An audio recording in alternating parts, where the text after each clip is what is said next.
아저씨, 저희 냄새나서 방에는 못 들어가요. 오늘만 저기 차고에서 자면 안 될까요? 살을 애는 눈보라가 몰아치던 밤, 최고급 별장 차고 구석에서 충격적인 말이 들려왔습니다. 꼬질꼬질한 초라한 몸으로 서로를 끌어안고 덜덜 떨고 있는 6살 쌍둥이. 해외 강제 입양 위기에서 맨발로 도망친 아이들은 살려달라는 말 대신 차고 한 구석만 빌려달라고 애원했습니다. 하지만 아이들의 얼굴을 확인한 남자는 들고 있던 엽총을 떨어뜨리며 그 자리에 무너져 내리고 말았습니다. 6년 전 교통사고로 잃어버린 쌍둥이 만삭의 아내가 살아 돌아온 듯 아이들의 눈망울이 죽은 아내를 꼭 빼닮아 있었기 때문입니다. 여보, 당신이 보내준 거야? 가장 차가운 바닥에서 시작된 가장 뜨거운 구원 서사. 죽지 못해 살던 남자가 목숨 걸고 지켜야 할 가족을 만나게 된 이 기적 같은 이야기. 사연 시작 전 이 감동적인 이야기가 궁금하시다면 구독과 알림 설정 눌러주시고 어디서 듣고 계신지 댓글 남겨주시면 그곳으로 행복이 가득하시길 바라겠습니다. 오늘의 사연 시작합니다. 강원도의 깊은 산골에 자리 잡은 별장에는 며칠째 거센 눈보라가 휘몰아치고 있습니다. 창문이 덜컹거릴 정도로 매서운 바람소리가 온 산을 뒤덮고 있네요. 그 살벌한 추위 속에서 강민주는 난방도 켜지 않은 서늘한 거실 소파에 홀로 앉아 있습니다. 그의 앞 탁자에는 다 비워가는 위스키 병과 6년 전 사고 현장 사진, 그리고 수면제 통이 어지럽게 놓여 있군요. 강민준이 떨리는 손으로 위스키 잔을 입에 털어넣으며 사진 속 아내를 향해 중얼거렸습니다. 여보, 오늘은 눈이 참 많이 오네. 강민주는 대답 없는 사진을 손가락으로 가만히 쓸어봅니다. 그의 눈동자는 술기운에 붉게 충혈되어 있지만 생기라고는 찾아볼 수가 없네요. 6년 전 그날 이후로 강민준의 시간은 멈춰버린 것이나 다름없으니까요. 강민준이 빈 잔을 탁자에 거칠게 내려놓으며 한숨을 내쉬었습니다. 당신 따라가려고 했는데 내가 너무 겁쟁이라서 아직 여기 있어. 미안해. 그때였습니다. 이중으로 잠겨있던 차고 쪽에서 쿵 하는 둔탁한 소리가 들려왔습니다. 단순히 바람 소리라고 하기에는 무언가 무거운 물건이 떨어지는 소리였죠. 곧이어 보안 시스템의 빨간 경고등이 요란하게 깜빡이기 시작했습니다. 강민준이 미간을 찌푸리며 비틀거리는 몸을 일으켰습니다. 어떤 놈이야? 감히 여기가 어디라고 기어들어와. 강민준은 벽난로 위 장식장에 보관해 두었던 호신용 엽총을 꺼내 들었습니다. 철컥하고 장전하는 소리가 적막한 거실에 날카롭게 울려 퍼지네요. 그는 잔뜩 예민해진 신경을 곤두세우며 비틀거리는 걸음으로 차고로 향하는 복도를 걸어갑니다. 차고와 연결된 문을 열자마자 살을 애는 듯한 찬 바람이 얼굴을 때립니다. 차고의 셔터가 고장이 난 건지 반쯤 열려 있고 그 틈으로 눈보라가 사납게 들이치고 있습니다. 강민준이 엽총을 어깨에 견착하며 어둠 속을 향해 소리쳤습니다. 누구냐? 당장 나와. 대답은 없고 휘오리 바람 소리만 차고 안을 윙윙거리며 맴돕니다. 강민준은 최고급 세단 뒤쪽 그림자에서 무언가 바스락거리는 인기척을 느꼈습니다. 술기운 때문인지 분노 때문인지 강민준의 손가락이 방아쇠에 걸렸습니다. 그가 핏발선 눈으로 자동차 뒤편을 노려보며 고함을 질렀습니다. 샜을 때까지 안 나오면 쏜다. 하나. 강민준의 위협적인 목소리에 세단 뒤쪽의 낡은 라면, 박스가 움찔하며 움직입니다. 하지만 여전히 그 뒤에 숨은 존재는 모습을 드러내지 않고 있네요. 강민준이 한 발자국 더 다가서며 더욱 크게 소리쳤습니다. 둘. 그 순간이었습니다. 라면 박스가 힘없이 옆으로 쓰러지더니 그 뒤에서 작은 물체 두 개가 서로를 필사적으로 끌어안은 채 모습을 드러냈습니다. 도둑이나 강도일 거라고 생각했던 강민준의 눈이 휘둥그레졌습니다. 그들은 다름 아닌 6살 정도로 보이는 남자아이 쌍둥이였으니까요. 강민준이 믿을 수 없다는 듯 총구를 내리지 못한 채 멍하니 입을 열었습니다. 너희들, 뭐야? 아이들의 몰골은 그야말로 처참하기 그지없습니다. 이 혹한의 날씨에 얇은 혹겹 내복 차림이라니요. 심지어 발에는 사이즈도 맞지 않는 짝짝이 털신을 구겨 신고 있습니다. 아이들의 입술은 추위에 질려 보라색으로 변해 있고 온몸을 사시나무 떨듯 떨고 있군요. 동생으로 보이는 한은호가 강민준이 들이댄 총을 보고 공포에 질려 다리에 힘이 풀린 듯 주저앉았습니다. 한은호가 형의 옷자락을 꽉 움켜쥐며 울먹이는 목소리로 말했습니다. 형아, 나 무서워. 저 아저씨가 총 쏠 것 같아. 형인 한은우가 본능적으로 동생 앞을 가로막으며 두 팔을 벌렸습니다. 작은 몸으로 동생을 지키려는 그 모습이 묘하게 강민준의 가슴을 찔러옵니다. 한은우가 얼어붙어 잘 움직이지 않는 입술을 간신히 떼어내며 강민준에게 애원했습니다. 아저씨, 제발 쏘지 마세요. 저희 나쁜 짓 안 했어요. 강민준은 여전히 상황 파악이 되지 않아 총을 든 손을 부들부들 떨고 있습니다. 그의 머릿속에는 오직 외부인이 침입했다는 사실과 경계심만이 가득 차 있으니까요. 강민준이 거칠게 숨을 몰아쉬며 아이들에게 소리쳤습니다. 여기 어떻게 들어왔어? 누구랑 같이 왔어? 어른들은 어디 있어? 강민준의 고함에 놀란 한은호가 결국 울음을 터뜨리고 말았습니다. 한은호의 울음소리는 추위에 얼어붙어 가느다란 신음처럼 들리네요.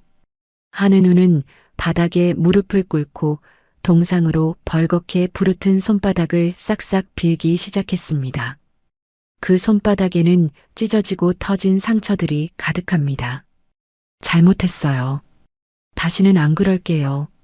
제발 쫓아내지만 말아주세요. 밖은 너무 추워요. 강민준은 아이의 목소리에서 절박한 공포를 느꼈습니다. 그는 저도 모르게 총을 쥔 손에 힘을 빼며 한 발자국 다가갔습니다. 그러자 한은우가 화들짝 놀라며 뒷걸음질을 치다 뒤에 있는 차 범퍼에 부딪히고 맙니다. 한은우가 동생을 꼭 끌어안으며 비명을 지르듯 외쳤습니다. 때리지 마세요.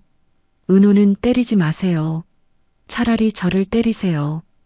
그 순간 강민준의 시선이 아이들의 찢어진 옷깃 사이로 향했습니다.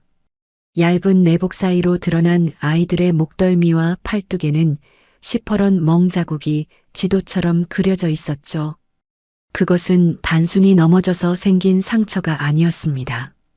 누군가에게 지속적으로 아주 잔인하게 맞은 흔적이 역력했습니다. 강민준의 뇌리에 6년 전 교통사고 현장에서 보았던 아내의 마지막 모습이 섬광처럼 스쳐 지나갑니다. 차가운 아스팔트 바닥에 쓰러져 있던 아내, 그리고 그녀의 뱃속에 있었던 쌍둥이 아이들. 강민준의 심장이 쿵하고 바닥으로 떨어지는 것만 같습니다.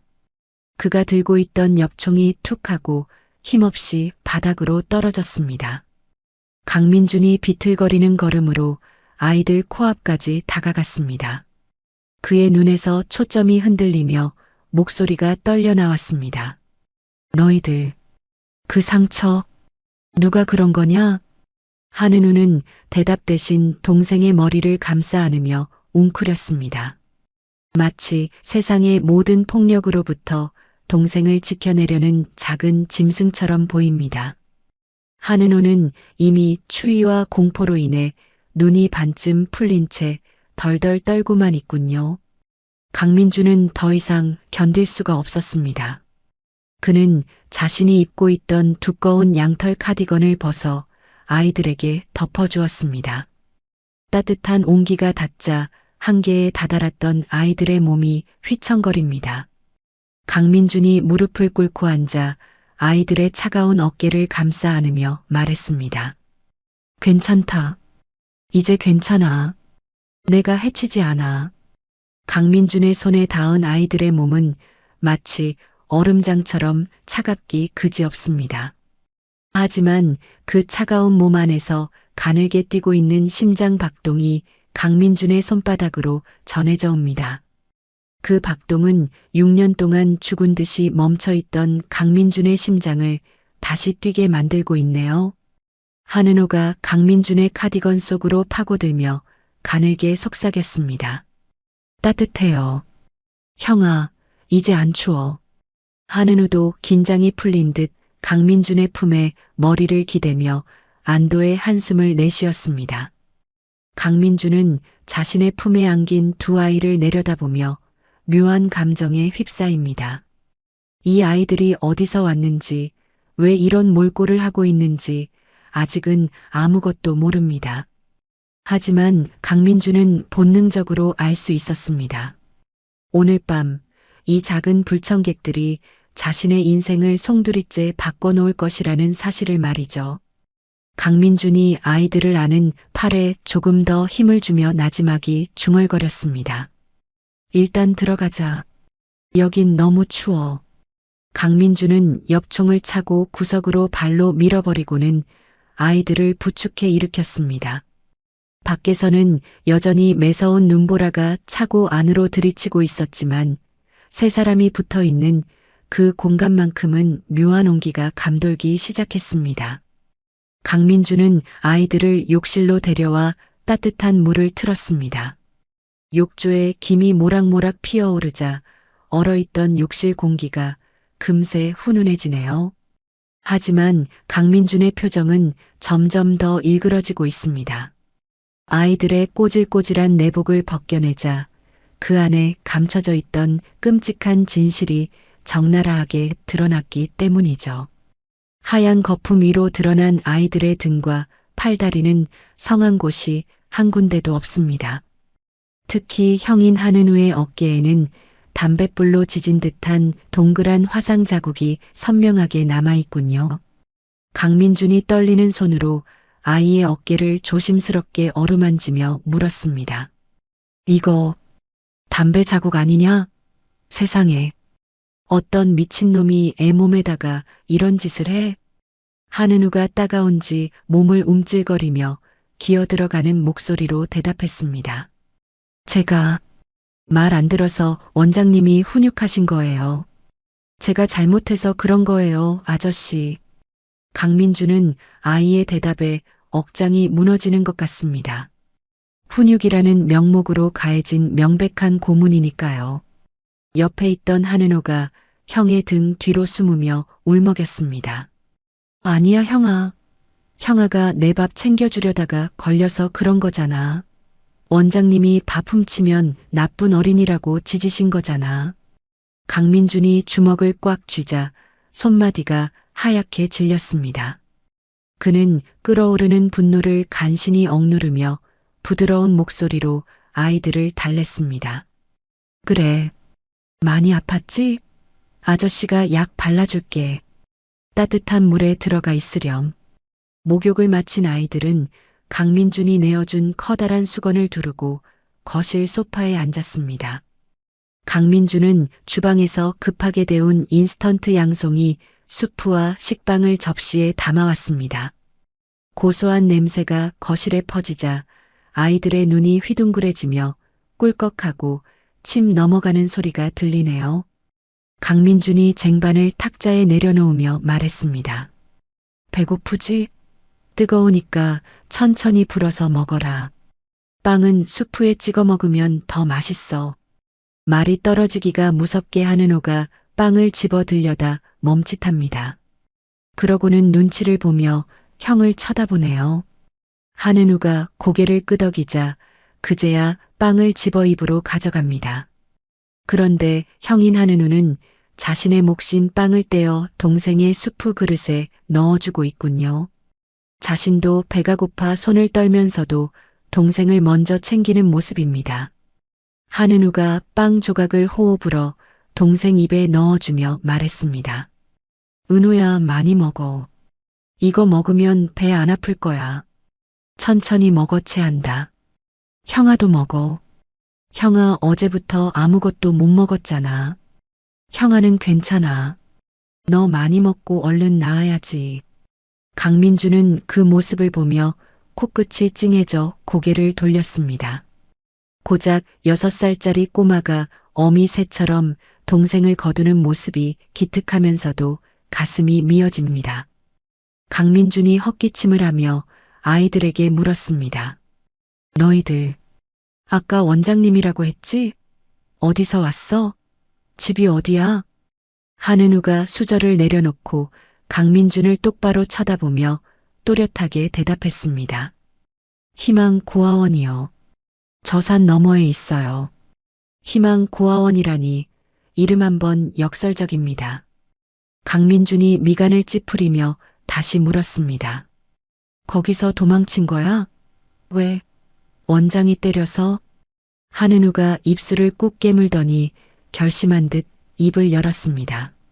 원장님이 은호만 미국으로 보낸다고 했어요. 내일 아침에 까만 차 타고 오는 아저씨한테 은호를 넘긴다고 전화하는 걸 들었어요. 강민준의 눈썹이 꿈틀거렸습니다.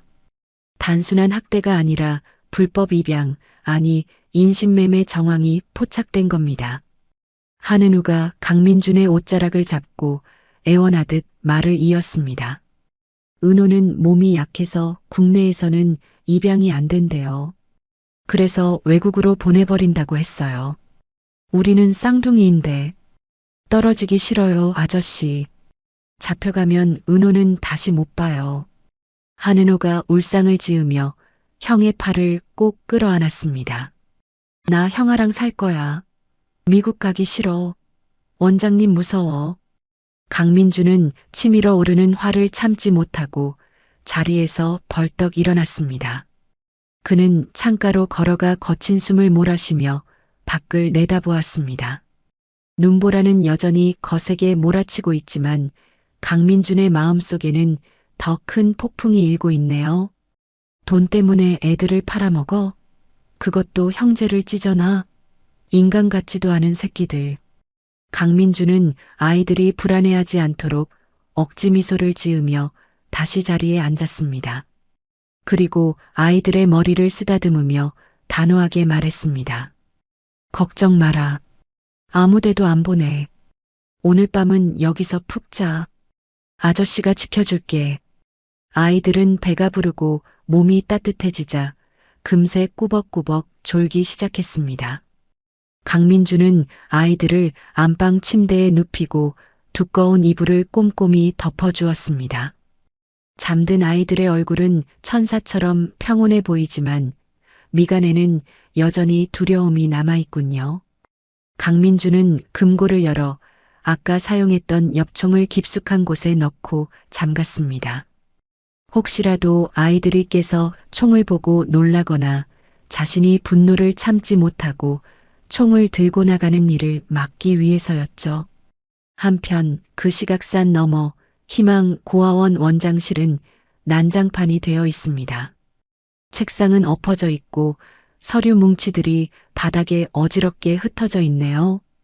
고아원 원장 마동석이 야구방망이로 유리창을 깨부수며 고래고래 소리를 지르고 있습니다.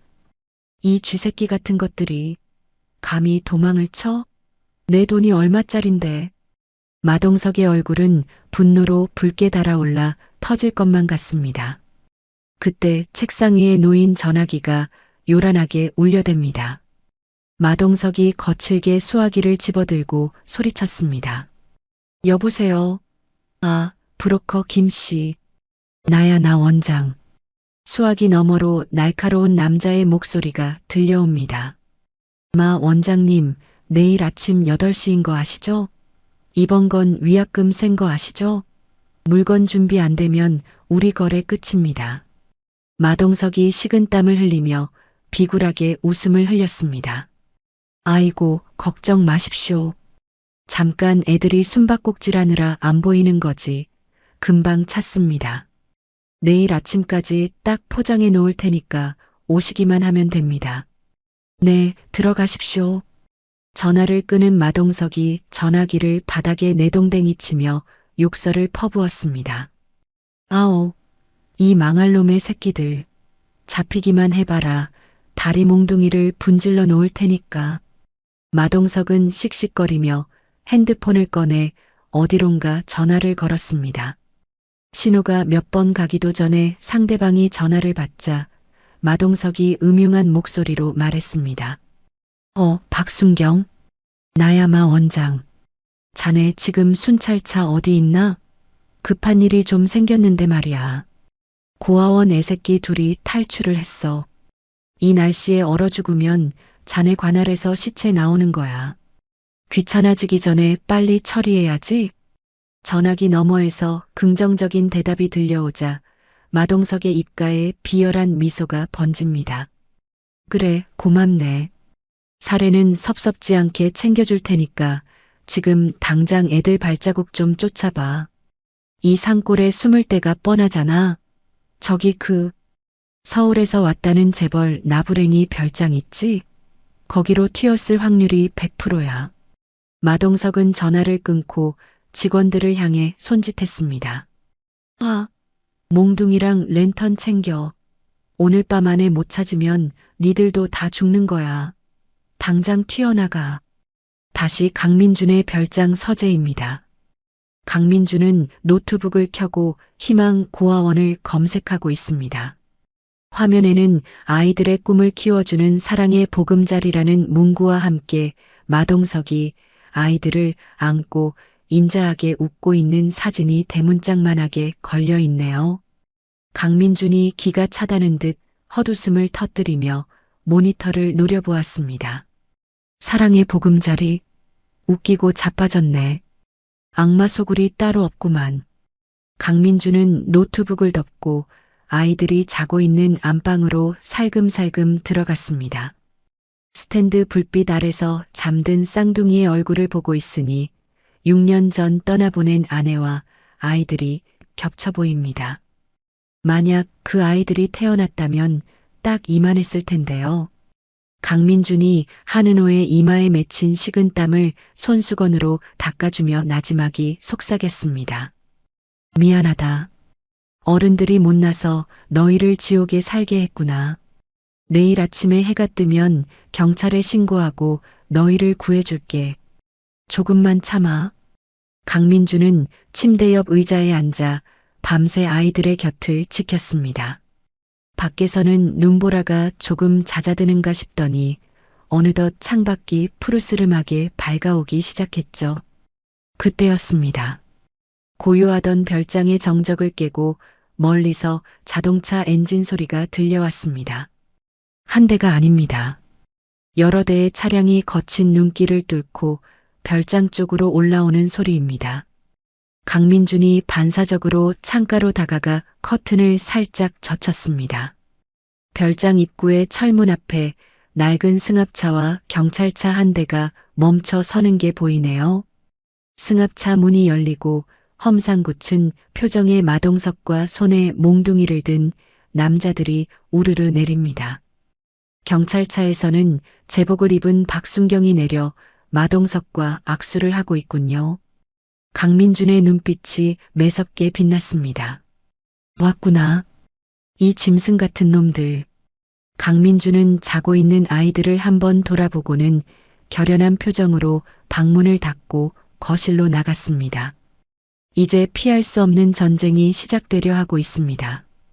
이른 아침의 고요함을 깨고 별장의 초인종 소리가 요란하게 울려 퍼집니다. 딩동, 딩동, 딩동. 마치 당장이라도 문을 부술 기세로 눌러대는 소리에 별장 전체가 진동하는 것 같군요. 인터폰 화면에 비친 마동석 원장의 얼굴은 탐욕과 조바심으로 잔뜩 일그러져 있습니다. 그는 카메라를 향해 침을 튀기며 고래고래 고함을 질러댑니다. 안에 있는 거 다 알아. 내 새끼들 당장 내놔. 남의 물건 훔쳐갔으면 곱게 돌려줘야 할 거 아니야. 옆에 서 있는 박순경은 제복을 입은 채 팔짱을 끼고 거드름을 피우고 있네요. 그는 마 원장의 어깨를 툭 치며 비키라는 신용을 하더니 인터폰에 대고 짐짓 엄숙한 목소리로 말합니다. 계십니까?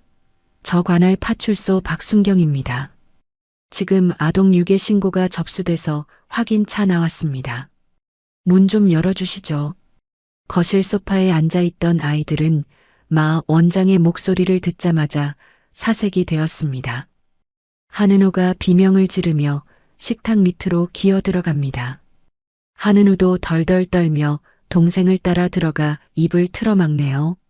식탁 밑 어둠 속에서 서로를 껴안은 아이들의 눈동자가 공포로 크게 흔들립니다.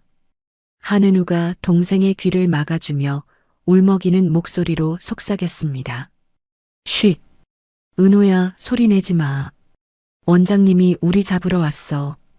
형아, 나 무서워. 잡혀가면 나 미국 가는 거야? 아저씨가 지켜준다고 했잖아.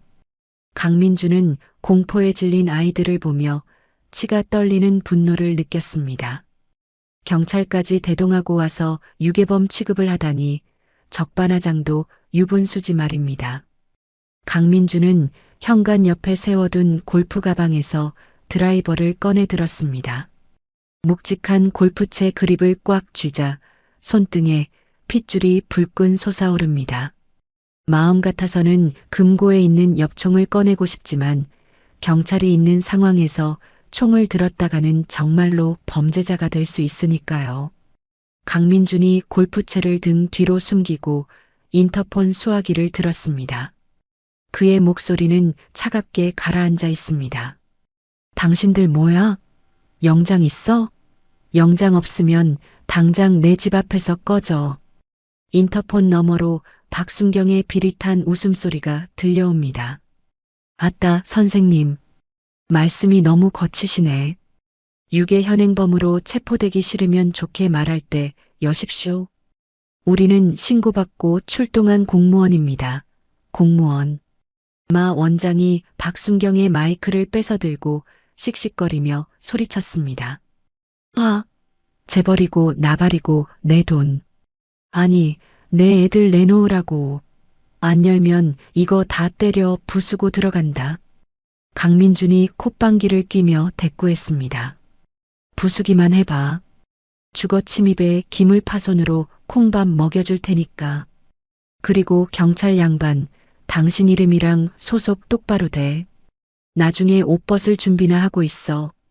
강민준의 당당한 태도에 박순경의 얼굴이 울그락불그락해집니다. 그는 마 원장을 쳐다보며 신경질적으로 모자를 벗어 던졌습니다. 형님, 저 인간 말하는 꼬라지 보쇼. 옷을 벗기긴 누가 벗겨? 확 문 따버립시다. 마 원장이 뒤에 서 있는 건장한 남자들에게 손짓을 했습니다. 아, 차에서 빠루세지렛대랑 해머 가져와. 이 새끼가 말로 하니까 못 알아쳐 먹네.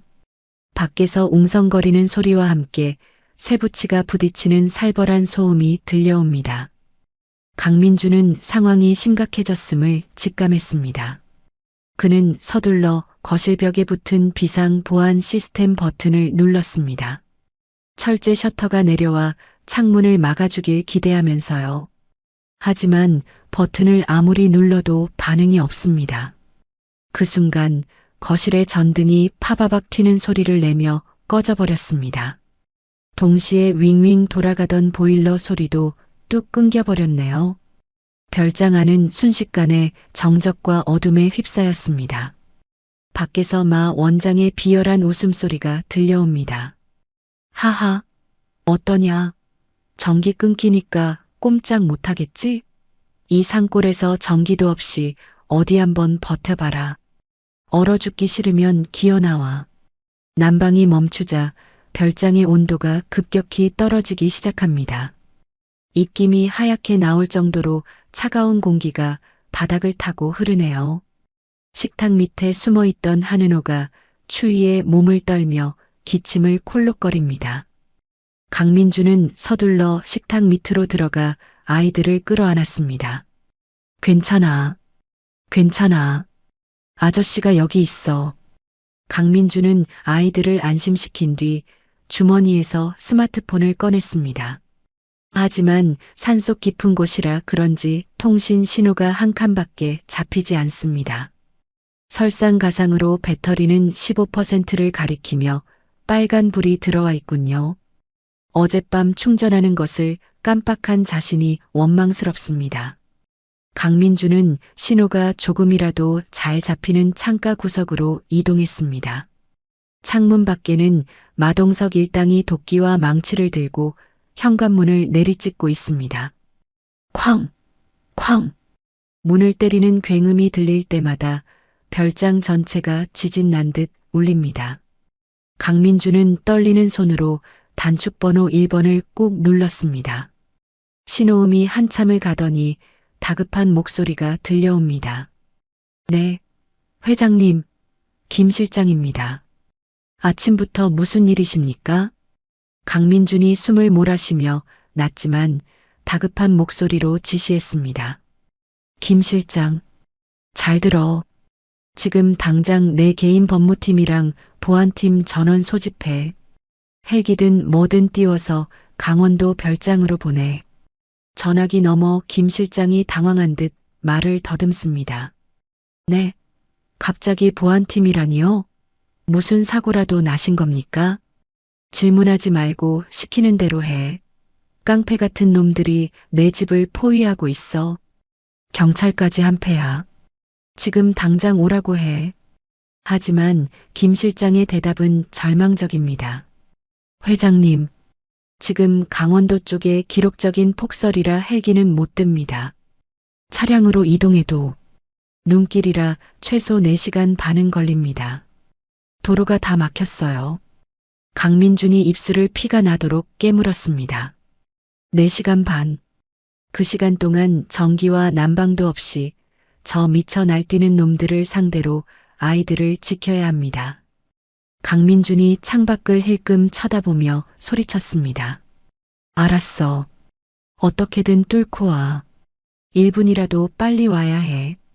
안 그러면 내가 저놈들 다 죽일지도 몰라. 전화를 끄는 강민준의 눈빛이 매섭게 변했습니다. 배터리가 10%로 뚝 떨어졌네요. 이제 외부와의 연결은 끊어졌고 그는 고립무원의 처지가 되었습니다. 현관문 쪽에서는 우지끈하고 나무가 쪼개지는 소리가 들려옵니다. 문이 뚫리는 건 시간 문제입니다. 강민주는 골프채를 꽉 쥐고 식탁 밑에 있는 아이들에게 다가갔습니다. 그는 최대한 부드러운 표정을 지으며 손을 내밀었습니다. 얘들아, 우리 숨바꼭질할까? 아주 안전하고 따뜻한 비밀 기지가 있어. 한은우가 눈물을 글썽이며 고개를 내밀었습니다. 아저씨, 저 사람들이 문 부수고 들어오면 어떡해요? 우리 잡아가면 어떡해요? 강민준이 아이의 차가운 손을 꼭 잡으며 단호하게 말했습니다. 절대 못 들어와. 아저씨가 도깨비도 물리치는 힘센 사람인 거 몰랐지? 자, 은호랑 따라와. 강민주는 아이들을 데리고 주방 안쪽 팬트리 룸으로 향했습니다. 바닥에 깔린 러그를 걷어내자 지하 와인 저장고로 내려가는 무거운 철문이 나타났습니다. 이곳은 비상시를 대비해 만든 패닉룸이나 다름없는 공간입니다. 강민준이 철문을 열자 서늘하지만 묵직한 공기가 흘러나옵니다. 아이들을 먼저 내려보낸 강민준이 마지막으로 거실을 뒤돌아보았습니다. 현관문 틈으로 쇠지렛대가 쑥 들어와 문을 억지로 비틀고 있는 모습이 보입니다. 강민주는 이를 악물고 지하 문을 닫고 안에서 빗장을 걸었습니다. 이제 4시간 30분. 아이들의 목숨이 걸린 긴박한 카운트다운이 시작되었습니다. 지하 와인 저장고는 칠흑 같은 어둠에 잠겨 있습니다. 강민주는 손을 더듬어 비상용 양초를 찾아 불을 밝혔습니다. 작은 촛불 하나가 일렁이며 차가운 지하 공간을 희미하게 비추네요. 바깥의 소란스러운 소리는 두꺼운 철문 덕분에 한결 작게 들리지만 웅웅거리는 진동은 여전히 발밑으로 전해져 옵니다. 은호는 형 은우의 품에 얼굴을 묻고 바들바들 떨고 있습니다. 강민주는 아이들 앞에 쭈그리고 앉아 최대한 침착한 목소리로 말했습니다. 얘들아, 여기는 아저씨만 아는 비밀 기지야. 그 나쁜 사람들은 절대 여기 못 찾아. 그러니까 너무 무서워하지 않아도 돼. 한은우가 눈물을 닦으며 주머니에서 무언가를 만지작거립니다. 그러더니 결심한 듯 강민준에게 주먹 쥔 손을 내미네요. 작은 손 안에는 액정이 금이 간 낡은 스마트폰 하나가 들려 있습니다. 아저씨, 이거 가지세요. 강민준이 의아한 표정으로 스마트폰을 받아들며 물었습니다. 이게 뭐니? 장난감 전화기야? 한은우가 고개를 저으며 또랑또랑한 목소리로 대답했습니다. 아니요. 원장님이 맨날 들고 다니던 전화기예요. 원장님이 잠을 잘 때 몰래 가져왔어요. 게임기인 줄 알고. 심심할 때 하려고 가져왔는데 켜보니까 비밀번호가 걸려 있어서 게임을 못했어요. 강민준의 눈이 번쩍 뜨였습니다. 그는 떨리는 손으로 전원 버튼을 눌렀습니다. 배터리가 얼마 남지 않은 화면이 켜지며 패턴 잠금 화면이 나타나네요. 이것은 단순한 전화기가 아닙니다. 마동석 원장이 평소에 쓰던 폰이 아니라 불법적인 거래를 할 때만 사용하는 이른바 대포폰일 가능성이 높습니다. 강민준이 흥분을 감추지 못하고 한은우의 어깨를 잡았습니다. 은우야, 너 정말 큰일 했다. 이게 우리를 구해줄 보물지도야. 강민준은 즉시 자신의 스마트폰을 꺼냈습니다. 배터리는 이제 8%를 가리키고 있습니다. 시간이 없습니다. 강민준은 넥서스 그룹 본사 보안 센터장에게 영상 통화를 걸었습니다. 신호가 몇 번 가기도 전에 보안 센터장의 얼굴이 화면에 나타났습니다. 회장님, 안 그래도 연락 기다리고 있었습니다. 김 실장님께 상황 전해 들었습니다. 강민준이 마동석의 대포폰 화면을 카메라에 비추며 다급하게 지시했습니다. 지금부터 내가 보여주는 이 전화기 당장 뚫어. 시간 없어. 10분 내로 잠금 풀고 안에 있는 데이터 싹 다 복구해. 보안 센터장이 모니터를 통해 대포폰의 기종과 상태를 확인하며 대답했습니다. 네, 알겠습니다. 구형 모델이라 보안이 취약해서 금방 뚫을 수 있습니다. 카메라 고정해 주십시오. 지금 바로 백도어 프로그램 심어서 원격으로 접속하겠습니다. 화면 속에서 넥서스 그룹 최고의 화이트 해커들이 타닥타닥 키보드를 두드리는 소리가 들려옵니다. 강민주는 촛불 옆에 2개의 전화기를 나란히 놓고 초조하게 기다립니다. 그때였습니다. 쿵, 쿵, 쿵. 지하 천장이 울릴 정도로 큰 소리가 들려왔습니다. 마동석 일당이 거실 유리창을 깨기 위해 돌을 던지는 소리입니다. 유리가 와장창 깨지는 날카로운 소음이 지하까지 비집고 들어오네요. 한은호가 악 하고 비명을 지르며 귀를 틀어막습니다. 아이는 공포에 질려 눈이 뒤집힐 지경입니다. 형아, 소리가 너무 커. 괴물이 들어오나 봐. 강민주는 서둘러 한은호를 품에 꽉 껴안았습니다. 아이의 몸이 불덩이처럼 뜨거워졌다가 차가워졌다가를 반복합니다. 극도의 스트레스가 아이를 갉아먹고 있는 겁니다. 강민주는 한 손으로 한은호의 귀를 막아주며 아이와 눈을 맞췄습니다. 은호야, 아저씨 봐. 아저씨 눈만 봐. 아무 소리도 안 들리는 거야. 강민주는 떨고 있는 아이를 위해 나지막이 노래를 흥얼거리기 시작했습니다. 자장, 자장, 우리 아기, 잘도 잔다. 그것은 6년 전 아내가 불룩한 배를 쓰다듬으며 태교할 때 불러주던 자장가였습니다. 강민준의 목소리는 미세하게 떨리고 있었지만 그 음색만은 더없이 따뜻하고 부드럽습니다. 투박한 남자의 목소리로 울려 퍼지는 자장가가 차가운 지하 공간을 채우기 시작합니다. 한은우도 강민준의 등 뒤에 꼭 붙어 그 노랫소리에 귀를 기울입니다. 신기하게도 강민준의 노래가 계속되자 밖의 소음이 점점 멀어지는 것만 같습니다. 한은호의 거친 숨소리가 조금씩 차분해지더니 아이가 강민준의 가슴에 얼굴을 비비며 웅얼거렸습니다. 아저씨, 냄새가 꼭 아빠 같아요. 우리 아빠도 있었으면 이렇게 안아줬을까요? 그 말에 강민준의 노래가 뚝 끊겼습니다. 목구멍에서 뜨거운 덩어리가 치밀어 올라와 더 이상 소리를 낼 수가 없었기 때문이죠. 강민준은 아이들을 더욱 세게 끌어안으며 속으로 삼켰습니다. 그래, 내가 너희 아빠다. 이제부터 내가 너희 아빠야. 아이들은 강민준의 품에서 난생 처음으로 보호받는다는 느낌을 받았습니다. 그것은 단순히 힘센 어른이 지켜주는 것이 아니라 마치 큰 산이 비바람을 막아주는 듯한 든든함, 바로 아버지의 따뜻함이었습니다. 그때 바닥에 놓아둔 강민준의 스마트폰에서 띠링하는 경쾌한 알림음이 울렸습니다. 화면에 초록색 불이 들어오며 잠금 해제 성공이라는 메시지가 떴습니다. 곧이어 마동석의 대포폰 화면이 스르르 바뀌더니 홈 화면이 나타났습니다. 보안 센터장의 흥분된 목소리가 스피커폰을 통해 흘러나옵니다. 회장님, 뚫었습니다. 안에 있는 데이터 확인해 보니 가관입니다. 통화 녹음 파일만 수백 개고 입양 브로커랑 주고받은 문자, 차명 계좌 장부까지 다 있습니다. 이거면 고아원 문 닫게 하는 건 일도 아닙니다.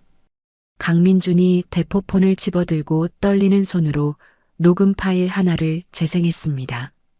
지지직거리는 잡음 섞인 소리 사이로 마동석의 걸걸한 목소리가 흘러나옵니다. 아, 김 사장.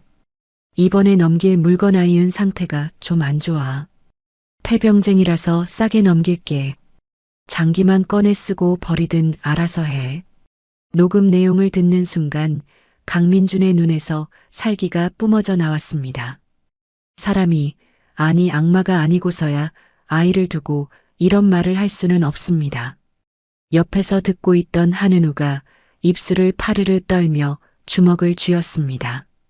강민준이 아이의 귀를 막아주며 급히 재생을 멈췄습니다. 그리고 보안센터장에게 서리빨 같은 목소리로 명령했습니다. 이 파일들 하나도 빠짐없이 싹 다 복사해서 법무팀장한테 보내. 그리고 법무팀장 받고. 잠시 후 전화가 연결되자 강민준이 소리쳤습니다. 강희주 팀장, 지금 내가 보낸 파일 확인했어? 이거 들고 당장 서울중앙지검 최 검사 찾아가. 내 이름 대고 영장 청구해달라고 해. 희망 고아원을 이 세상 지도에서 지워버려야겠어. 법무팀장의 단호한 대답을 들은 강민준은 전화를 끊었습니다. 배터리는 이제 3%를 가리키며 깜빡거립니다. 이제 할 수 있는 건 다 했습니다. 증거는 넘어갔고 법의 심판이 시작될 것입니다. 하지만 문제는 시간입니다. 서울에서 검찰이 도착하려면 적어도 2시간은 버텨야 합니다. 밖에서는 와장창 유리창 깨지는 소리가 멈추지 않고 이제는 현관문을 부수는 둔탁한 소리까지 섞여 들려옵니다. 강민준은 대포폰을 주머니에 넣고 다시 골프채를 집어들었습니다. 그립을 잡은 그의 손에 힘이 들어갑니다. 얘들아, 조금만 더 참자. 이제 곧 나쁜 사람들은 벌 받을 거야. 아저씨가 약속할게. 강민준은 촛불에 비친 아이들의 얼굴을 하나하나 눈에 담으며 결의를 다집니다. 무슨 일이 있어도 이 아이들만큼은 지옥으로 돌려보내지 않겠다고. 설령 내 뼈가 부러지는 한이 있더라도. 서울 서초동에 위치한 서울중앙지검 특수부 부장 검사실의 문이 벌컥 열렸습니다. 넥서스 그룹 법무팀장 강희주가 서류 봉투와 태블릿 PC를 들고 숨을 헐떡이며 뛰어들어왔습니다. 그녀의 이마에는 송골송골 식은땀이 맺혀 있고 표정은 전쟁터에 나가는 장수처럼 비장하기 그지없군요. 자리에 앉아 서류를 검토하던 최 검사가 안경을 고쳤으며 놀란 눈으로 물었습니다. 아니, 강 팀장님? 연락도 없이 어쩐 일이십니까? 숨 좀 고르고 말씀하시죠. 강희주가 최 검사의 책상 위에 태블릿 PC를 쾅 하고 내려놓으며 다급하게 외쳤습니다. 검사님, 숨 고를 시간 없습니다. 지금 강민준 회장님이 위험합니다. 최 검사가 강민준이라는 이름에 벌떡 자리에서 일어났습니다. 그는 강민준의 대학 후배이자 강민준이 가장 신뢰하는 의형제 같은 존재니까요. 형님이요? 민준이 형님이 왜요? 강원도 별장에 요양가 계신 거 아닙니까? 지금 그 별장이 포위됐습니다. 지역 조폭이랑 결탁한 고아원 원장이 아이들을 내놓으라며 별장을 부수고 있답니다. 경찰까지 한패라 신고도 안 먹혀요. 최 검사의 눈썹이 꿈틀거리며 매섭게 치켜 올라갔습니다. 뭐라고요? 대한민국 천지에 아직도 그런 무법 천지가 있습니까? 경찰이 한패라니요. 강희주가 떨리는 손으로 태블릿 PC의 재생 버튼을 눌렀습니다. 강민준이 목숨 걸고 빼낸 마동석의 대포폰 녹취 파일이 검사실 안에 울려 퍼지기 시작합니다. 아, 김 사장. 이번에 넘길 물건은 상태가 좀 안 좋아. 폐병쟁이라서 싸게 넘길게. 장기만 꺼내 쓰고 버리든 알아서 해. 반품은 안 되는 거 알지? 녹음된 마동석의 목소리는 소름 끼칠 정도로 태연하고 잔인합니다. 아이를 물건이라 부르고 장기를 언급하는 대목에서 최 검사의 주먹이 부들부들 떨리기 시작하네요. 뒤이어 입양 브로커와의 통화 내역, 뇌물을 상납받은 공무원 리스트가 줄줄이 화면에 뜹니다. 최 검사가 책상을 쾅 내리치며 고함을 질렀습니다. 이런 천하의 계만도 못한 새끼들이 사람이 할 짓이 따로 있지 애들을 가지고 장사를 해? 최 검사는 즉시 인터폰을 집어들고 사자후를 토해냈습니다. 당장 강력부 전원 소집해 특수기동대 지원 요청하고 헬기 띄워. 목적지는 강원도 희망 고아원이다. 내가 직접 간다. 검찰청 복도가 순식간에 분주해졌습니다. 무장한 수사관들이 뛰어나오고 주차장에서는 사이렌 소리가 요란하게 울려 퍼집니다. 최 검사가 재킷을 챙겨 입으며 강희주에게 비장하게 말했습니다. 강 팀장님, 증거는 충분하고도 넘칩니다. 제가 가서 싹 다 쓸어버리겠습니다. 형님께 조금만 버티시라고 전해주세요. 검은색 스타렉스 수십 대가 눈보라를 뚫고 고속도로를 향해 질주하기 시작했습니다. 정의의 칼날이 악당들을 향해 날아가고 있는 것입니다. 한편 다시 강원도 별장의 지하와인 저장고입니다. 바깥은 아수라장이지만 두꺼운 철문과 흙벽으로 둘러싸인 이곳은 폭풍 전야처럼 고요합니다. 강민주는 아이들의 불안을 덜어주기 위해 구석에 방치되어 있던 장식용 전구들을 모았습니다. 그리고 와인 4개의 전구를 감고 배터리가 얼마 남지 않은 보조 배터리에 연결했습니다. 파앗하고 작은 불빛들이 점등되자 어두침침하던 지하실이 순식간에 따뜻한 오렌지빛으로 물드네요. 한은호가 눈을 동그랗게 뜨고 손뼉을 쳤습니다. 우와, 형아 저기 봐. 반짝반짝해. 크리스마스 트리 같아. 한은우도 신기한 듯 전구를 만지작거리며 엷은 미소를 지었습니다. 강민준이 아이들 곁에 앉아 머리를 쓰다듬으며 부드럽게 말했습니다. 예쁘지? 우리 여기서 크리스마스 파티한다고 생각하자. 밖에서 쿵쿵거리는 소리는 산타 할아버지가 선물 주려고 굴뚝 청소하는 소리라고 생각하는 거야. 강민준의 농담에 아이들이 까르르 웃음을 터뜨렸습니다. 지옥 같은 상황 속에서도 아이들의 웃음소리는 꽃처럼 피어납니다. 강민준은 그 모습을 보며 가슴 한구석이 찡해옵니다. 6년 전 아내가 살아있었다면 지금쯤 저렇게 웃고 떠드는 아이들과 함께 행복한 크리스마스를 보냈을 텐데 말이죠. 그때 강민준의 주머니 속 스마트폰이 짧게 진동했습니다. 배터리가 2% 남은 화면에 김 실장의 문자 메시지가 떴습니다. 회장님, 최 검사님 팀 2시간 전에 출발했습니다.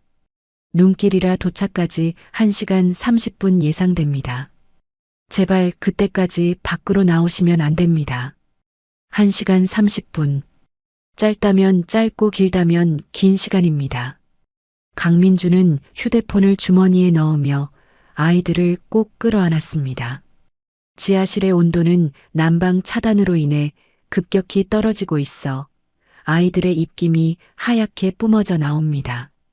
강민준이 자신의 체온이라도 나눠주려는 듯 아이들을 품에 가두며 속삭였습니다.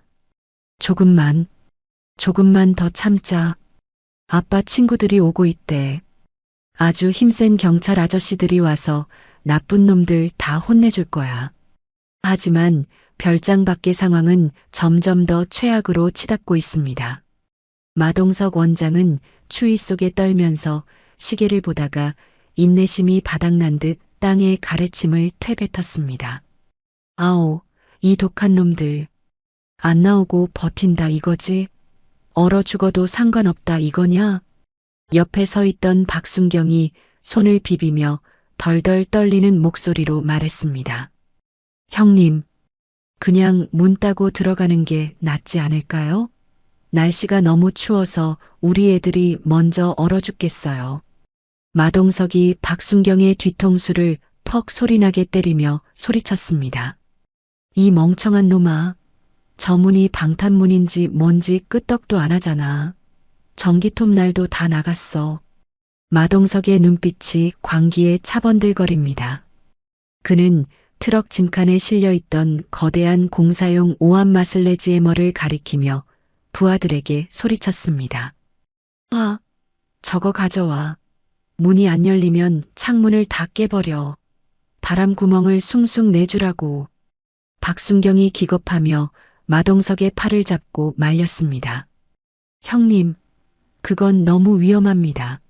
안에 애들이 있는데 유리창을 다 깨면 진짜 얼어 죽어요. 살인 사건 나면 저도 못 막아드립니다.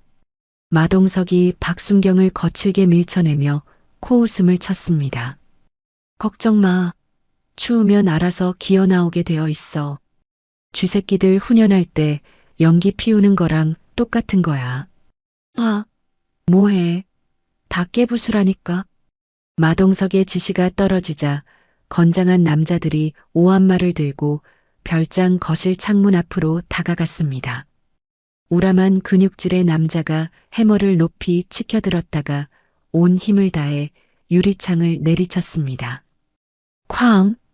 귀를 찢는 듯한 굉음과 함께 강화유리에 거미줄 같은 금이 쫙 갔습니다. 남자가 다시 한번 해머를 휘두르자 와장창 하는 소리와 함께 유리가 산산조각이 나 바닥으로 쏟아져 내렸습니다. 영하 20도의 매서운 칼바람과 눈보라가 깨진 창문을 통해 거실 안으로 들이닥치기 시작합니다. 마치 댐이 무너져 물이 쏟아져 들어오듯 살인적인 냉기가 별장 내부를 집어삼킵니다. 좋아. 아주 좋아. 현관문 도어락도 박살내. 1층 유리창이란 유리창은 다 깨버려. 마동석은 신이 나서 손뼉을 치며 날뛰고 있습니다.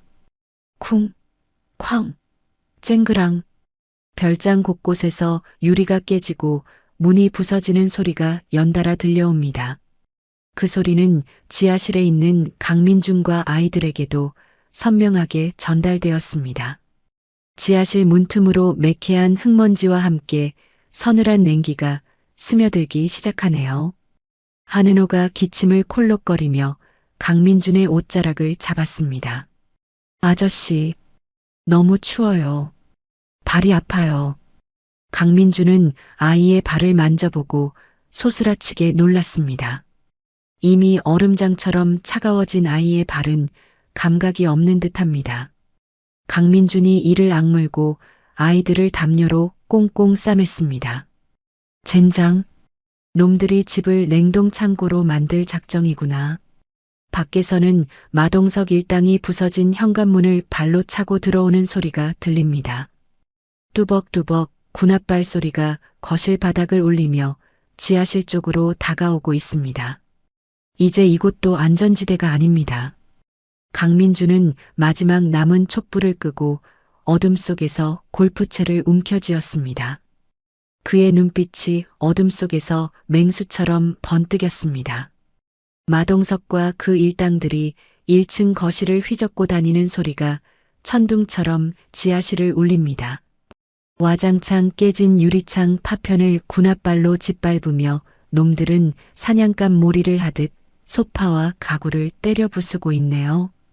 깨진 창문으로 들이닥친 영하 20도의 칼바람은 순식간에 별장 내부를 거대한 냉동고로 만들어버렸습니다. 그 살인적인 냉기는 두꺼운 철문 틈을 비집고 들어와 강민준과 아이들이 숨어있는 지하 와인 저장고마저 집어삼키기 시작했습니다. 아이들의 입에서 나오는 하얀 입김이 점점 옅어지고 있습니다. 강민준은 담요로 아이들을 감싸 안으며 체온을 나누려 애썼지만 이미 바닥에서 올라오는 한기는 뼛속까지 파고듭니다. 그때였습니다. 강민준의 품에 안겨 가늘게 떨고 있던 동생 한은호의 몸이 갑자기 이상합니다.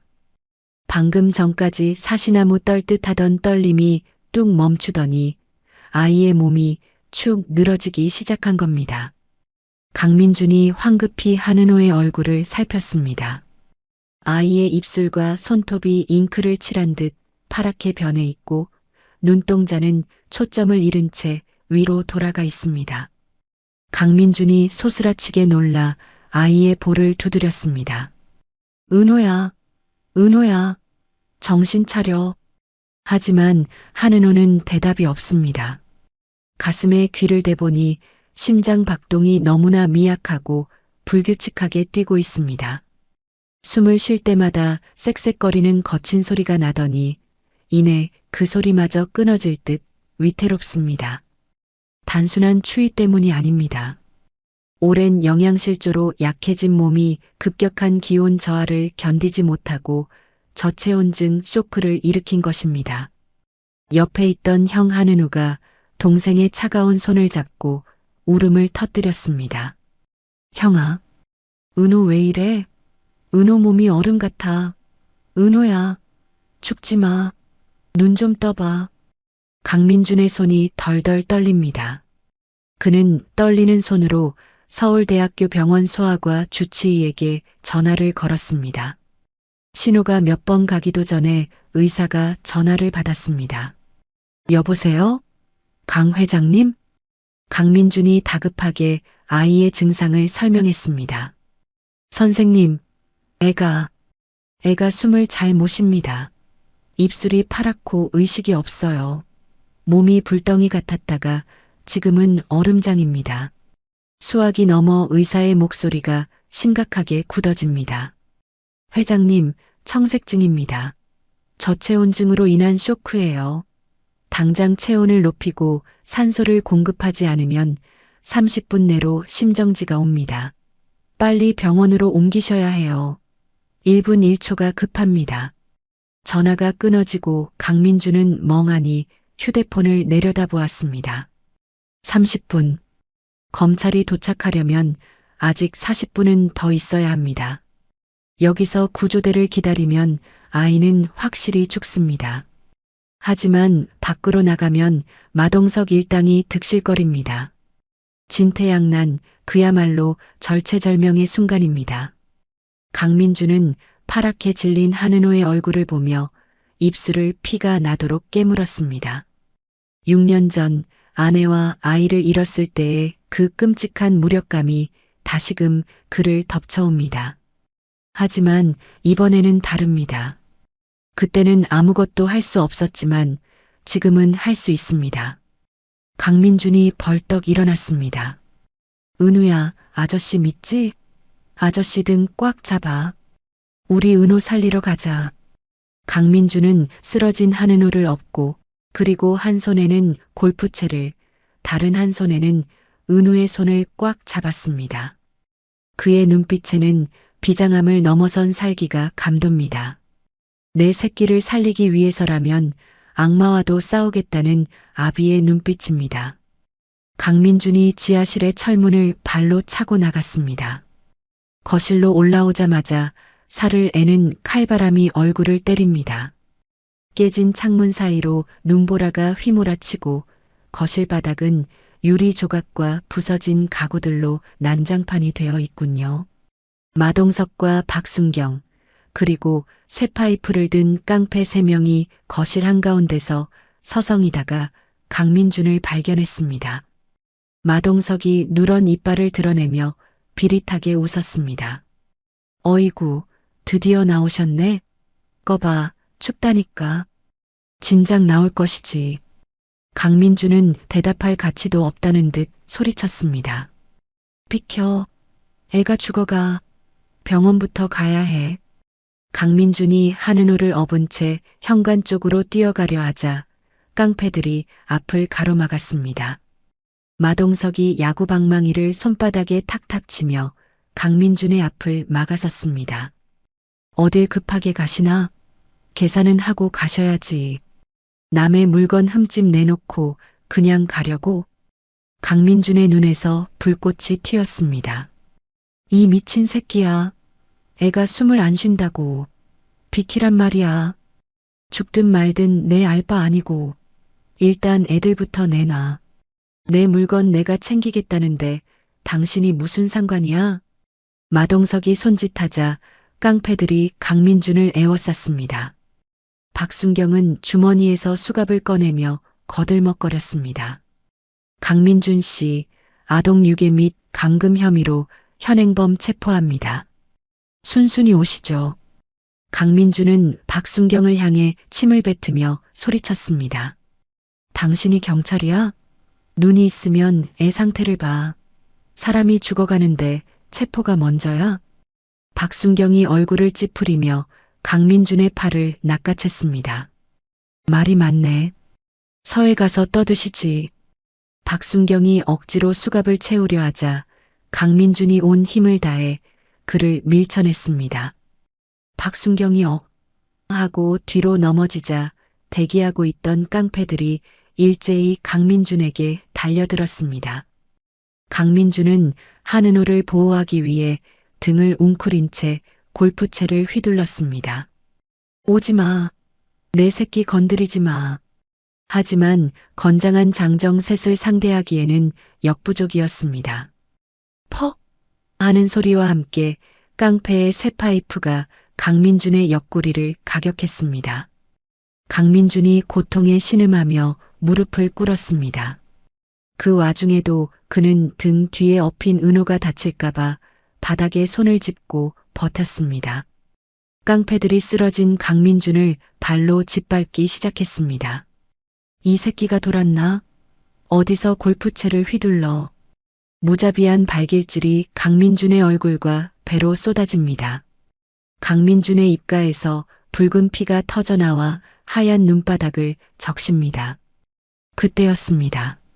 옆에 서 있던 한은우가 울면서 깡패의 허벅지를 잇는 힘껏 물어뜯었습니다.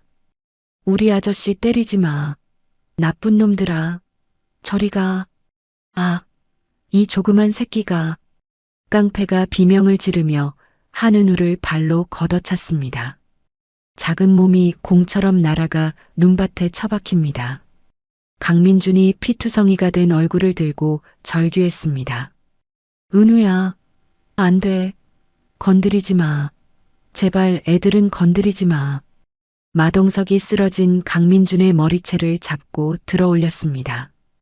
그의 얼굴에는 승리감에 도취된 악마의 미소가 걸려 있군요.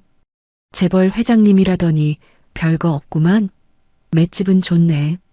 마동석은 강민준의 등 뒤에 축 늘어져 있는 한은호를 억지로 떼어내려 했습니다. 강민준은 부러진 갈비뼈의 고통을 참으며 필사적으로 아이를 껴안았습니다. 안 돼. 못 데려가. 차라리 나를 죽여. 죽여달라면 죽여줘야지. 야, 애 빼서.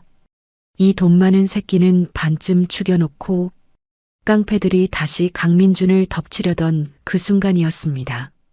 한은호의 입에서 끄어 하는 괴상한 소리가 나더니 숨이 뚝 끊어졌습니다.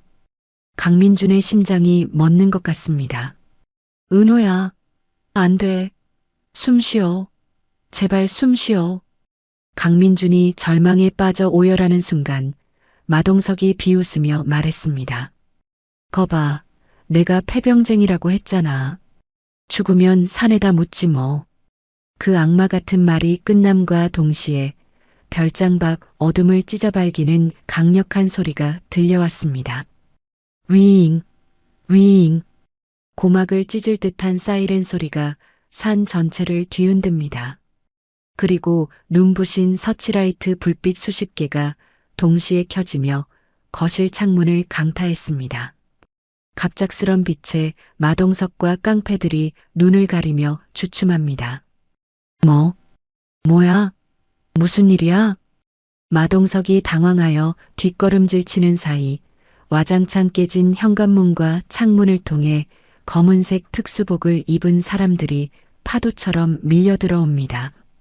확성기에서 쩌렁쩌렁한 목소리가 울려 퍼집니다. 검찰 특수부다. 전원 동작 그만. 무기 버리고 엎드려. 움직이면 발포한다.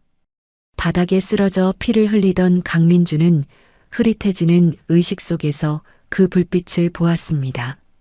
그것은 단순한 조명이 아니었습니다. 자신의 아이들을 살리러 온 구원의 빛이었습니다.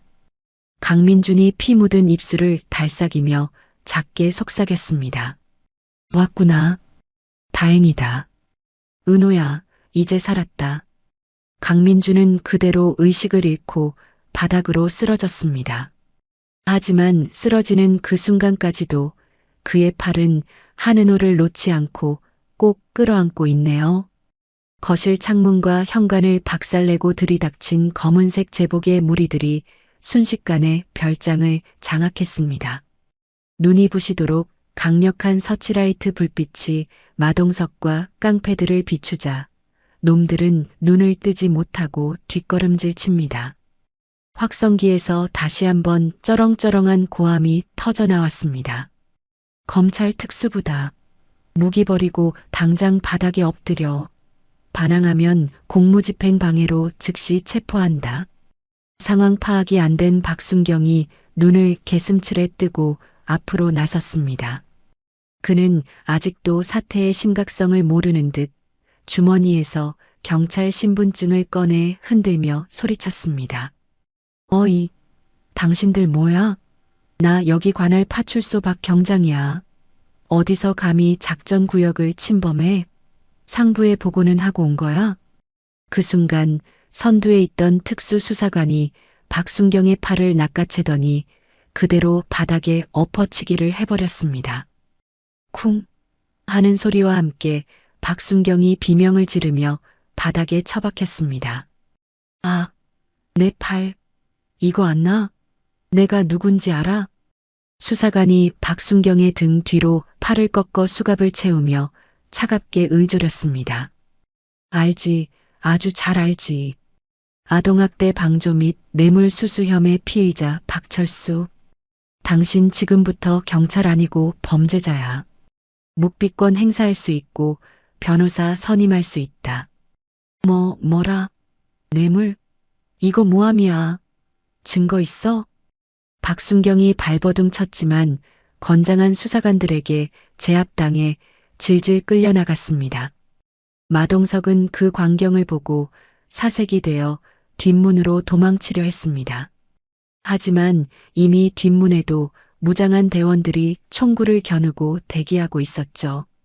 마동석이 쥐고 있던 야구 방망이를 떨어뜨리며 덜덜 떨기 시작했습니다. 그때 검은 코트를 입은 최 검사가 뚜벅뚜벅 걸어들어와 마동석 앞에 섰습니다. 최 검사는 쓰러져 있는 강민준과 의식을 잃은 아이를 보고 눈에서 불길이 이는 듯 했습니다. 그가 마동석을 노려보며 으르렁거리듯 말했습니다. 내가 마동석이냐? 마동석이 억지 웃음을 지으며 비굴하게 허리를 숙였습니다. 아이고, 검사님 오셨습니까? 오해가 있으신 것 같은데 저기 저 남자가 우리 애들을 납치해서 제가 구하러 온 겁니다. 제가 신고자예요. 최 검사가 기가 차다는 듯 헛웃음을 터뜨리더니 품에서 접혀있던 종이 한 장을 꺼내 마동석의 얼굴에 들이밀었습니다. 오해? 신고자? 이거나 보고 떠들어. 긴급 체포 영장이다. 죄명은 아동복지법 위반, 특가법상 횡령, 그리고 살인 미수. 마동석이 눈을 동그랗게 뜨고 펄쩍 뛰었습니다. 살인 미수라니요? 횡령은 또 무슨 개소리입니까? 이거 다 조작이에요. 증거 가져오세요, 증거. 증거? 그래, 내 입으로 지저댄 증거 여기 있다. 최 검사가 들고 있던 태블릿 PC의 볼륨을 최대로 높이고 재생 버튼을 눌렀습니다. 별장 안에 마동석의 걸걸한 목소리가 또렷하게 울려 퍼졌습니다. 이번에 넘길 물건은 상태가 좀 안 좋아. 폐병쟁이라서 싸게 넘길게. 장기만 꺼내 쓰고 버리든 알아서 해. 녹음된 자신의 목소리를 듣는 순간 마동석의 얼굴에서 핏기가 싹 빠져나갔습니다. 다리가 후들거려 서 있을 수도 없는지 그 자리에 풀썩 주저앉아 버리네요. 최 검사가 싸늘한 눈빛으로 내려다보며 말했습니다. 왜? 이것도 조작이라고 해보지 그래. 내가 쓰던 대포폰, 디지털 포렌식으로 싹 다 복구했다. 내가 팔아먹은 애들 장부부터 뇌물 준 공무원 리스트까지 싹 다 나왔어. 넌 이제 끝이야. 마동석이 최 검사의 바짓가랑이를 잡고 매달렸습니다. 검사님, 한 번만 봐주십시오. 제가 죽을 죄를 지었습니다. 시키는 대로 다 불겠습니다. 최 검사가 더러운 것이라도 묻은 듯 발로 마동석을 걷어찼습니다. 더러운 손 치워. 야, 이 새끼 끌고 가.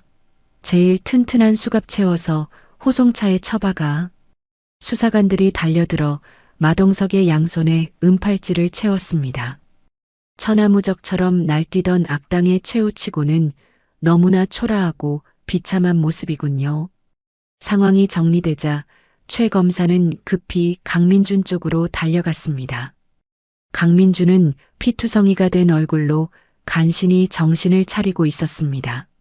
하지만 자신의 상처는 안중에도 없는 듯 품에 안고 있는 은호만을 바라보고 있네요. 형님, 괜찮으십니까?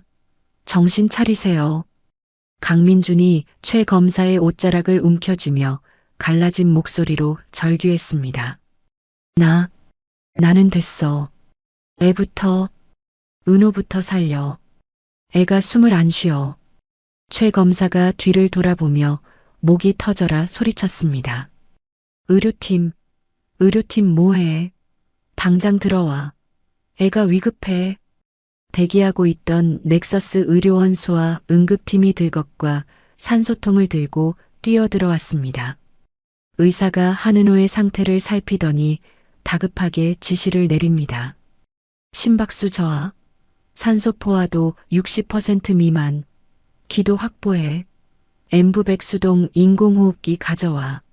빨리. 의료진이 한은호의 입에 산소 마스크를 씌우고 흉부 압박을 시작했습니다. 형 은우는 그 옆에서 엉엉 울며 동생의 손을 잡고 놓지 않습니다. 은호야, 죽지 마. 형아가 잘못했어. 일어나. 강민주는 비틀거리는 몸을 일으켜 아이에게 다가가려 했지만 부러진 갈비뼈 통증 때문에 다시 쓰러지고 맙니다. 의사가 고개를 저으며 강민준을 제지했습니다. 회장님도 지금 위험합니다.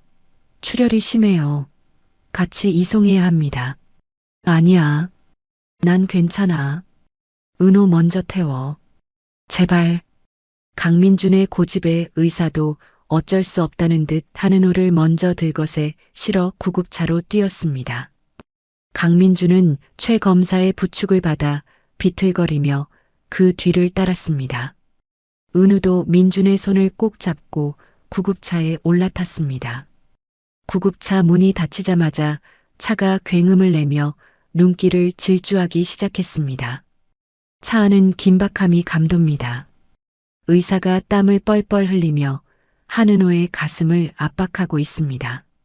기계음이 불규칙하게 삐삐거리며 위태로운 생명 신호를 알리고 있네요. 강민주는 피 묻은 손으로 한은호의 차가운 발을 주무르며 끊임없이 속삭였습니다. 은호야, 아빠 여기 있어. 제발 가지 마. 이제 따뜻한 밥도 먹고 놀이공원도 가야지. 아빠 두고 가면 안 돼. 옆에 앉은 한은우도 동생의 얼굴에 눈물을 뚝뚝 흘리며 불렀습니다. 은호야, 내가 로봇 장난감 다 줄게. 일어나기만 해. 그때였습니다. 불규칙하던 기계음이 삐, 삐, 삐 하고 일정한 리듬을 찾기 시작했습니다. 산소 포화도 수치가 80, 85, 90으로 쑥쑥 올라가고 있습니다. 의사가 청진기를 대보더니 안도의 한숨을 크게 내쉬었습니다. 돌아왔습니다. 맥박 정상, 호흡 돌아왔습니다. 고비 넘겼어요. 한은호가 하는 작은 신음과 함께 감고 있던 눈을 가늘게 떴습니다. 산소 마스크 속에 서린 김 사이로 아이의 입술색이 조금씩 돌아오고 있군요. 강민주는 그제야 긴장이 풀리며 온몸에 힘이 빠져나갔습니다. 그는 아이의 손을 이마에 대고 하염없이 눈물을 흘렸습니다. 고맙다. 정말 고맙다. 살아줘서 고마워. 은우가 아빠 하고 외치며 강민준의 품에 와락 안겼습니다. 강민준은 아픈 줄도 모르고 큰아이를 꽉 끌어안았습니다. 차창 밖으로 수갑을 찬 마동석과 그 일당들이 줄줄이 경찰 호송버스에 실리는 모습이 스쳐 지나갑니다. 지옥 같았던 밤이 지나고 창밖으로 붉은 아침 해가 떠오르고 있습니다. 강민주는 비로소 깊은 숨을 내쉬며 생각했습니다. 이제 정말 다 끝났다고. 그리고 이제 진짜 시작이라고. 강민준이 퉁퉁 부은 눈으로 한은우를 바라보며 미소 지었습니다. 은우야, 이제 무서운 아저씨들은 다 잡혀갔어. 다시는 우리 앞에 안 나타날 거야. 한은우가 훌쩍이며 고개를 끄덕였습니다. 네. 아빠가 다 혼내줬어요. 아빠 진짜 최고예요. 아빠라는 말이 강민준의 가슴을 따뜻하게 데워줍니다. 그는 구급차 침대에 누워있는 한은호의 머리카락을 쓸어 넘겨주었습니다. 아이는 아직 기운이 없지만 편안한 표정으로 다시 잠이 들었습니다. 강민주는 차창 밖을 보며 최 검사에게 문자를 보냈습니다. 피가 묻어 타자치기도 힘든 손가락으로 한 글자 한 글자 꾹꾹 눌러 담았습니다. 고맙다. 그리고 저놈들 법이 허용하는 최고 형량으로 때려 넣어. 세상빛 다시는 못 보게 해라. 전송 버튼을 누르자마자 곧바로 답장이 왔습니다. 걱정 마십시오, 형님. 감방에서 뼈가 삭도록 만들어주겠습니다. 몸조리나 잘하세요. 강민주는 휴대폰을 내려놓고 두 아이의 손을 양손에 하나씩 잡았습니다.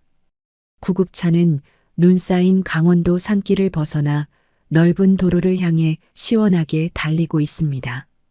이제 이 길의 끝에는 따뜻한 집과 새로운 가족이 기다리고 있을 것입니다. 강민주는 스르르 감기는 눈꺼풀의 무게를 이기지 못하고 아이들의 손을 잡은 채 깊은 잠에 빠져들었습니다. 그의 얼굴에는 지난 6년간 볼 수 없었던 가장 평온한 미소가 머물러 있네요. 사건이 있고 나서 딱 일주일이 지났습니다. 서울 넥서스 의료원 최상층에 위치한 VIP 병실 창문으로 따스한 아침 햇살이 쏟아져 들어오고 있네요. 일주일 전만 해도 산소호흡기에 의지의 사경을 헤매던 한은호는 이제 언제 그랬냐는 듯 침대 위에서 로봇 장난감을 가지고 놀고 있습니다.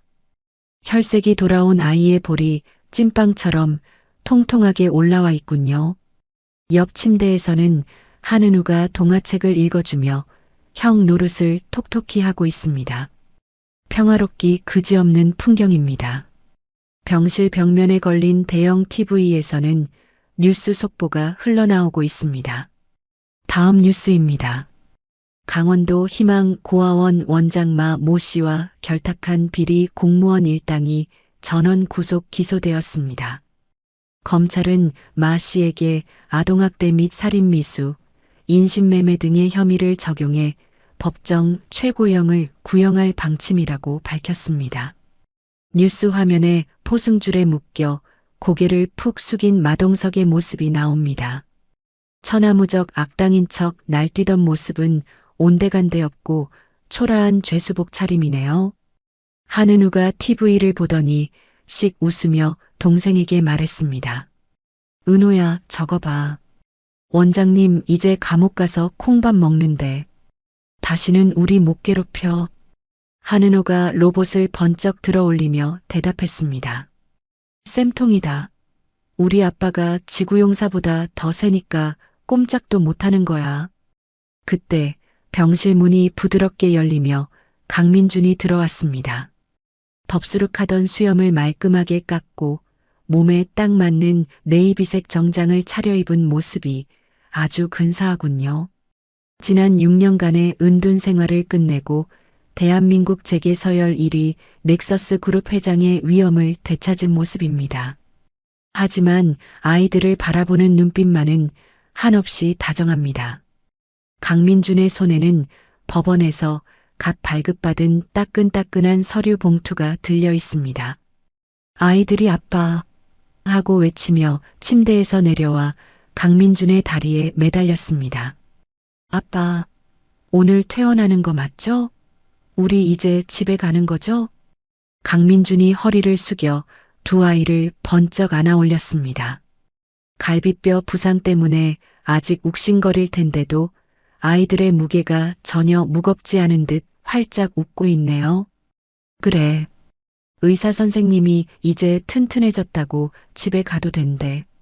그리고 아빠가 너희들한테 줄 아주 특별한 선물을 가져왔어.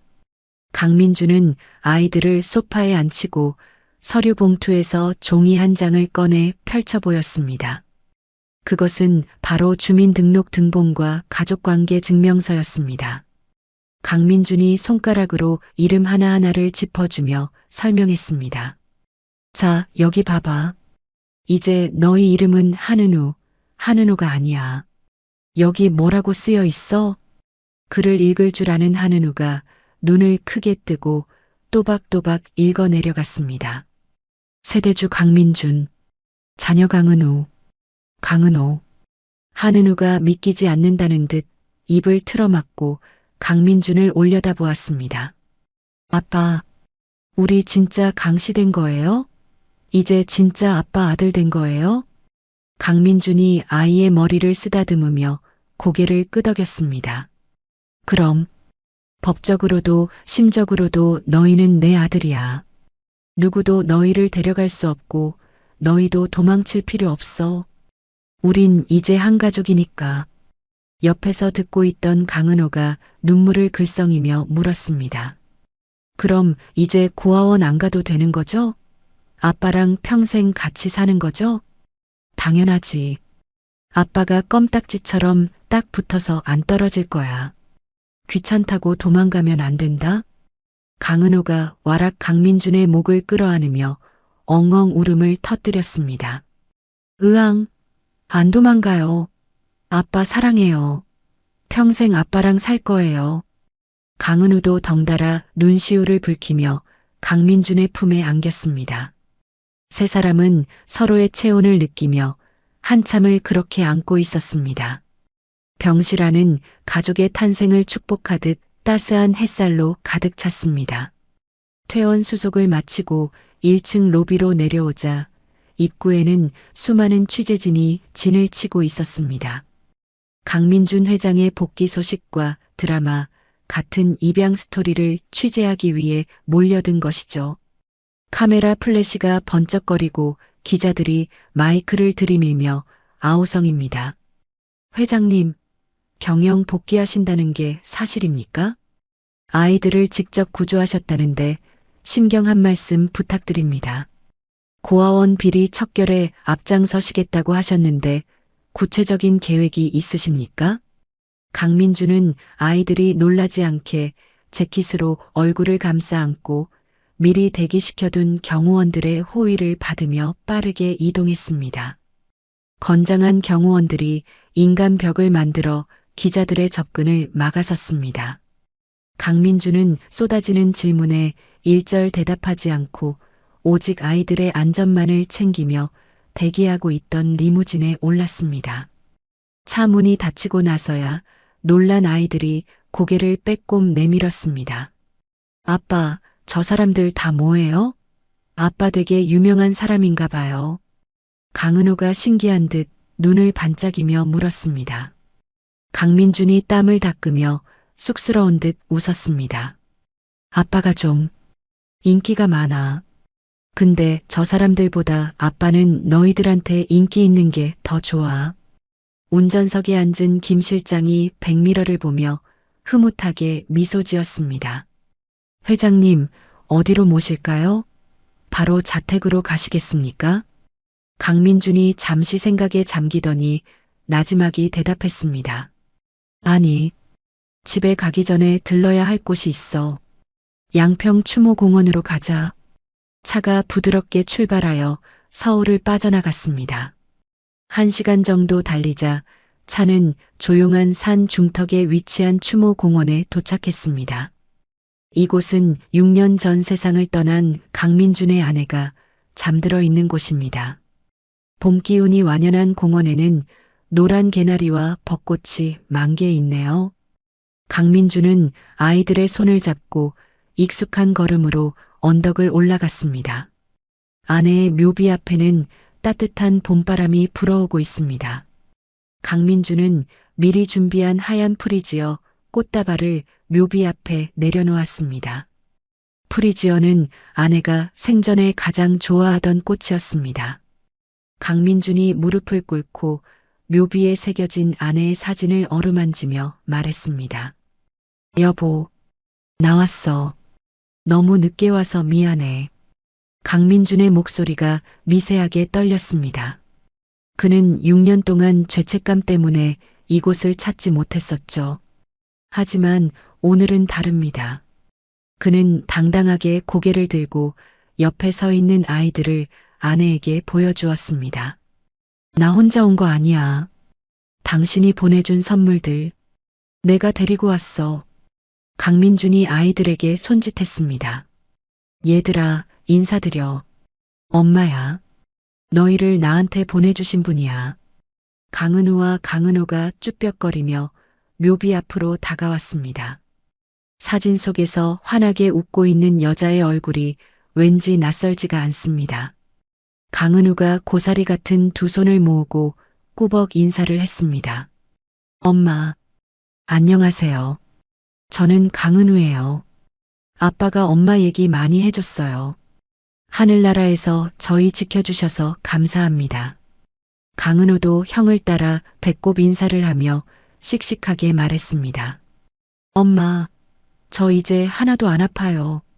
밥도 잘 먹고 아빠 말도 잘 들을게요. 아빠가 슬퍼하지 않게 제가 많이 웃겨드릴게요.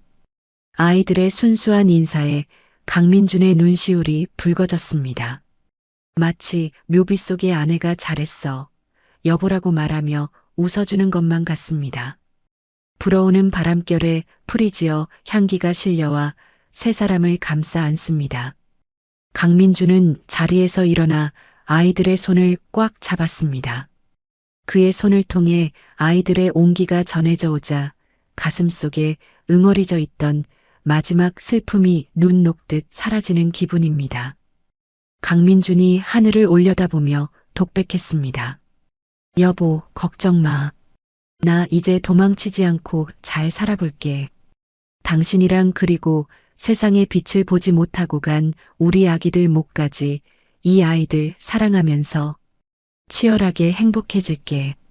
세 사람은 한참 동안 묘비 앞을 지키다 천천히 언덕을 내려왔습니다. 돌아가는 차 안 아이들은 긴장이 풀렸는지 뒷좌석에 서로 머리를 맞대고 곤히 잠이 들었습니다.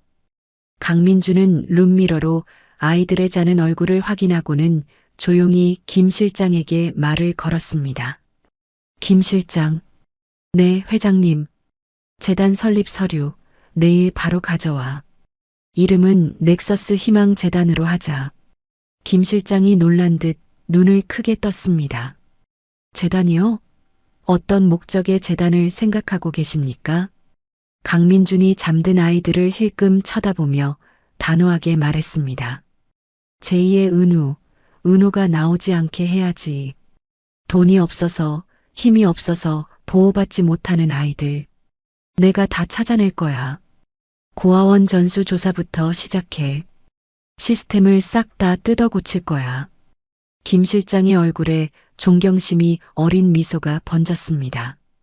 과거의 차가운 일 중독자 강민준이 아닌 따뜻한 심장을 가진 진짜 리더가 돌아온 것입니다. 알겠습니다, 회장님. 완벽하게 준비하겠습니다. 차는 꽉 막힌 도로를 뚫고 서울 시내로 진입했습니다. 강민준이 운전대를 잡은 손에 힘을 주며 창밖을 바라보았습니다. 도로변에 늘어선 벚나무에서 연분홍색 꽃잎들이 눈송이처럼 흩날리고 있네요. 6년 전에는 그토록 시리고 아팠던 눈이 이제는 따뜻한 꽃비가 되어 내리고 있습니다. 강민주는 입가에 옅은 미소를 머금고 엑셀을 밟았습니다. 이제 그들이 돌아갈 집은 더 이상 차갑고 어두운 동굴이 아닙니다. 사랑하는 가족이 기다리는 온기 가득한 진짜 집입니다. 강은우, 그리고 강민준. 세 사람의 봄날은 이제 막 시작되었습니다. 차가운 눈보라가 몰아치던 밤, 차고지 한 구석이라도 내어달라던 아이들의 절박한 외침이 결국 가장 따뜻한 가족의 탄생으로 이어졌습니다. 6년이라는 긴 시간 동안 죄책감 속에 갇혀 살던 강민준 회장에게 그리고 지옥 같은 학대 속에서 서로를 의지하던 쌍둥이 형제에게 서로가 서로의 구원이 되어 주었듯 우리 삶에도 예고 없이 찾아올 기적 같은 순간들이 분명 존재할 것입니다. 비록 피 한 방울 섞이지 않았지만 그 누구보다 끈끈한 사랑으로 묶인 강씨 가족의 앞날에 이제는 따스한 봄 햇살만 가득하기를 함께 빌어봅니다. 오늘 전해드린 이 감동적인 이야기가 팍팍한 삶에 지친 여러분의 마음에도 작은 위로와 희망의 불씨가 되었기를 바랍니다. 이야기를 끝까지 들어주신 분이 계시다면 잘 들었다고 댓글 하나만 남겨주세요. 감사합니다.